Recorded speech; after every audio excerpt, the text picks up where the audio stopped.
Je suis Laure Baudonnet, journaliste chez 20 minutes. Mon plan B, c'était journaliste. Mon plan A, ça reste d'être romancière. Il s'observe dans le miroir, ouvre grand ses yeux et fixe son reflet. Peu à peu, son visage de chérubin se déforme, se floute. Ses yeux prennent la forme de deux cratères sombres, comme deux grosses masses au milieu d'un cercle blanc, redessiné par les ombres.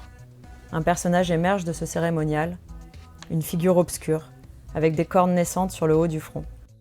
Arthur, c'est le personnage principal de mon roman.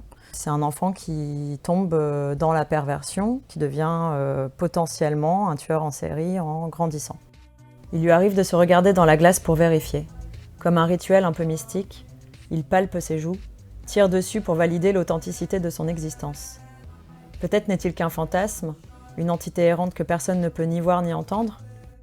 Pourquoi Arthur? Parce que je me suis intéressée énormément en fait, aux tueurs en série sur les dernières années. J'arrivais pas à comprendre et j'étais un peu fascinée par cette duplicité qu'ont les pervers. Et j'avais envie en fait, de m'intéresser à comment ça naît, comment ça vient, à quel moment on dévie.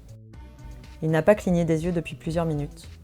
Il voit se dessiner un monstre douloureux dont il ne saurait dire s'il dort en lui ou s'il apparaît par illusion d'optique. « Ce n'est pas moi !»